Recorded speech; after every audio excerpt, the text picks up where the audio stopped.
నల్గొండ జిల్లా నల్గొండ మండలం దీపకుంట గ్రామ పంచాయతీ. గతంలో ఉన్న కన్నా ఈసారి మా ఊర్లో కాంగ్రెస్ పార్టీకి అత్యధిక మెజార్టీ ఇవ్వడం జరిగింది. 625 ఓట్ల దీపకుంట గ్రామ పంచాయతీ అనుకుంటూ 600 లీడ్ ఉంటే 350 ఓట్లు కాంగ్రెస్ పార్టీకి మేము అత్యధిక మెజార్టీ ఇచ్చి మా గరెడ్డి కుమారెడ్డి వెంకరెడ్డి గారిని గెలిపించుకోవడం జరిగింది. ఇప్పుడు వచ్చే పార్లమెంట్ ఎన్నికల్లో కూడా ఇంకా అత్యధిక మెజార్టీతో మా గ్రామ పంచాయతీలో మేము ఓటు వేయించి మా పార్లమెంటుకు రాహుల్ గాంధీ సార్ని గెలిపించుకొని ప్రధానమంత్రి చేయడానికి కృషి చేస్తూ మా గ్రామ పంచాయతీ కాంగ్రెస్ పార్టీ కోసం మేము కోమరెడ్డి వెంకటరెడ్డి కోసం మేము పనిచేస్తామని అనుకుంటున్నాం. నెక్స్ట్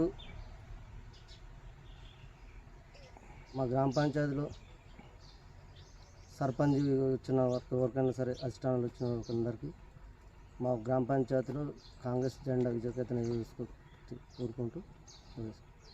మీ గ్రామంలో కాంగ్రెస్ పార్టీ గతంలో ఎట్లా ఉండి ఇప్పుడు ఎట్లుందండి? గతంలో మా గ్రామంలో కాంగ్రెస్ పార్టీ నార్మల్గా ఉండండి, 100-110 ఓట్ల లీడ్తో ఉండే.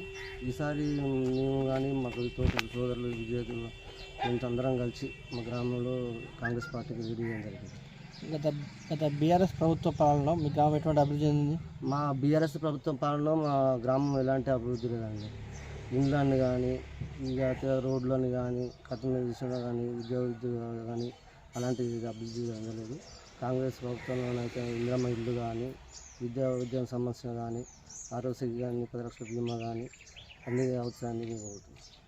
కాంగ్రెస్ పార్టీ 6 సంక్షేమ పథకాలు ప్రవేశపెట్టింది కదా, దాంట్లో మహిళా బస్సు ప్రయాణం పైన ప్రజల స్పందన విధంగా ఇంప్లిమెంట్ అయింది. దాని మీద మహిళా స్పందన అంటే మంచిగా ఉందండి, మహిళలు మంచిగా ఉంది. కొంతమంది ఏమంటారు అంటే ఇప్పుడు కొట్టుకుంటారు అది అని చెప్పేసి అపోహలు చెప్తారు. అది కాదు, మహిళలకు ఏమవుతుందంటే కొంచెం ఈ ర్యాగింగ్ ఆటోలు పోవడం ఇట్లా యాక్సిడెంట్స్ కూడా తక్కువ అవుతుందని కోరుకుంటున్నా. ఎందుకంటే ఏ ఒక్క ఊరు పోవాలన్నా ఫంక్షన్ పోవాలన్నా 20 మంది 30 మంది ఆటో అయినా కలిసలేదు. అదే ఆ ప్రభుత్వ బస్సు ప్రయాణాలు అయితే సురక్షితంగా చేరుకుంటారు, మహిళలు మంచిగా ఉంటారని కోరుకుంటారు. రానున్న సర్పంచ్ పార్లమెంట్ స్థానిక సంస్థల ఎన్నికల్లో మీరు ఏమన్నా పోటీ చేసే అవకాశం ఉందా?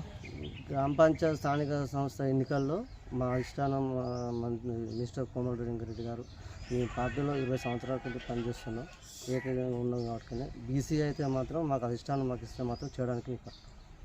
ఒకవేళ మీ సర్పంచ్ గ్రామాన్ని ఏ విధంగా అభివృద్ధి చేస్తారు?